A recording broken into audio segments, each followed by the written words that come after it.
But it's been okay in the past, Jetta. It's never been okay. I just let it go. Moving forward with the Decker team.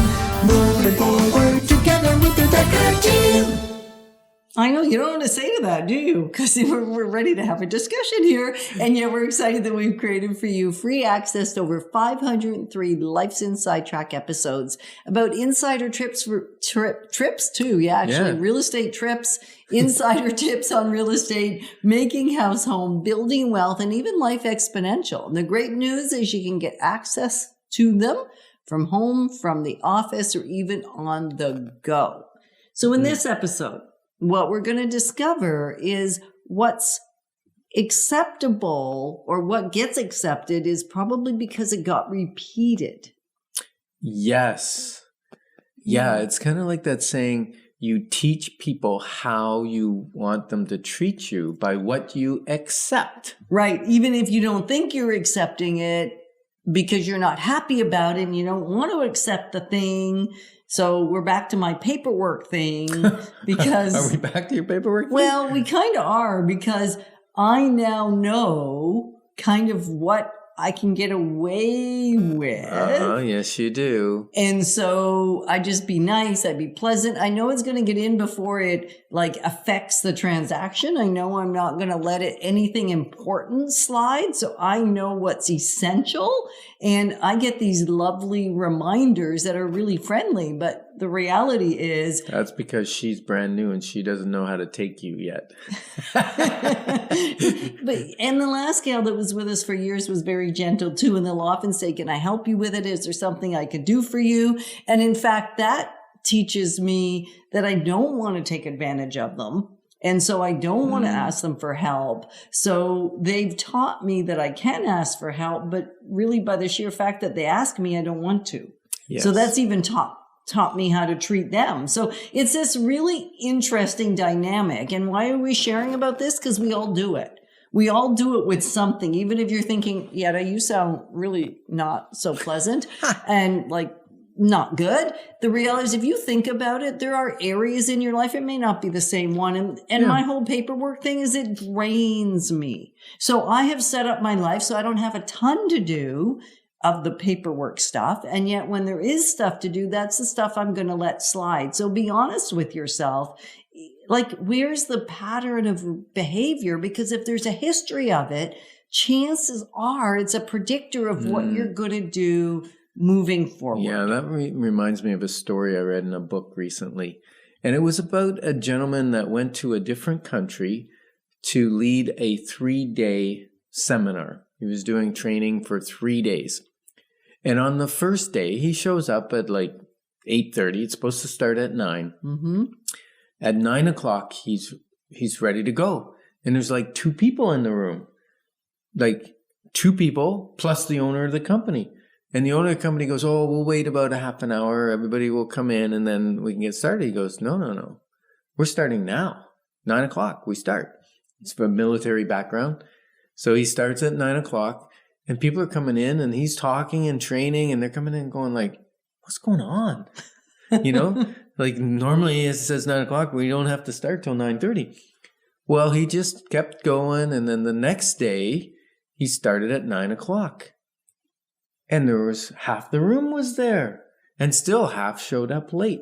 But by the 3rd day at 9 o'clock, he started teaching. Everyone was in the room. So the owner, by allowing and waiting for other people to show up, had actually said, it's okay to be late. We will wait for you. Right. He's actually established that the start time is 9:30, not 9 o'clock. Even if we say it's 9 o'clock, what we're really saying is 9:30. And right? I see that on Facebook Live and Zoom calls. You know, they say, oh, we're going to schedule a Facebook Live at 9 o'clock or 10 or whatever it is. And then they just start chit-chatting and waiting. And they're saying, oh, we're waiting for some more people to join. Well, guess what?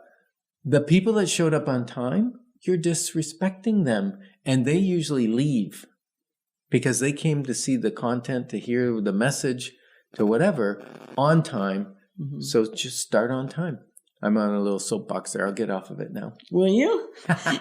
And so if you're thinking this soapbox is an interesting one, there's got to be more like it. We're actually going to invite you to doubledecker.life for the 31 Life Step Journey. You can get access to it there. And it will give you these insights in a longer conversation because we're putting a lot of content in a really short period of time and just touching the very tip of the iceberg on what are the things we can do in each area, and in particular in this one, so that we don't allow things we don't really want to allow.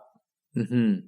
Now, what's another area that sometimes is an accepted thing? It's actually breaking the law, but it's accepted. Oh, we're talking about speeding right now. I know we are. And I'm not a big proponent of driving too fast. I get people that sometimes honk at me because I don't go enough over the speed limit. But that's because most of our culture in North America now, it's expected. Now, don't do it in school zone. Don't do it in a school bus when there's school buses are running. Like there are 40 zone, don't break that 40 kilometer zone. But in highway zone or speeds, it's really, if you're in an 80 zone and you're doing 80, people are wondering what's wrong with you. You're impeding traffic. You're impeding traffic. Like it's kind of crazy, but true. And so the stated is not the reality. Right. And so knowing some of the cultural norms even, I guess. Yeah. And I think that's just the police saying, oh, well, let's give them some grace period. You know, you don't know if you go over a little bit because sometimes you know, the foot's a little erratic on the accelerator and you speed up, you slow down, you got a hill. So they give some grace period and we take advantage of that grace. Right. So, yeah. So that's another area where the history is set. The new normal, the new okay. Mm-hmm. So I'm going to encourage you to think about in your own life, where is there an area where you've either taught people how to treat you just by repeatedly doing the same thing, or where history has now become the predictor of your future, and you kind of wish it didn't. Yeah, and this is a fun part because now you get to make a change. You got to own up to your part in letting it happen, set a new boundary, set a new contract with whoever you're in relationship or whatever the boundary has been bent too far or the line in the sand wasn't drawn. You got to re-engage, say the new rules of engagement, the new rules of showing up on time or whatever the case may be, and then stick to it for a while. Because once you stick to it for a while, it now becomes the new norm. Right. And it may be a long while. You heard us just a few seconds ago start talking about Ken and his not showing up in time. Although it's been many years now since he's repeatedly shown up on time, part of me still expects him not to. Ooh. Truth, right? Wow. Runs deep, that Herm.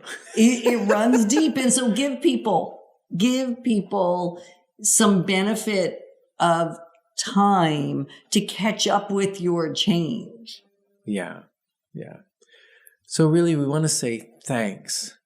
Thanks for being on this journey alongside with you and us and walking this road, because we are passionate about all of us having generational legacy. Moving forward with the Decker team. Moving forward together with the Decker team.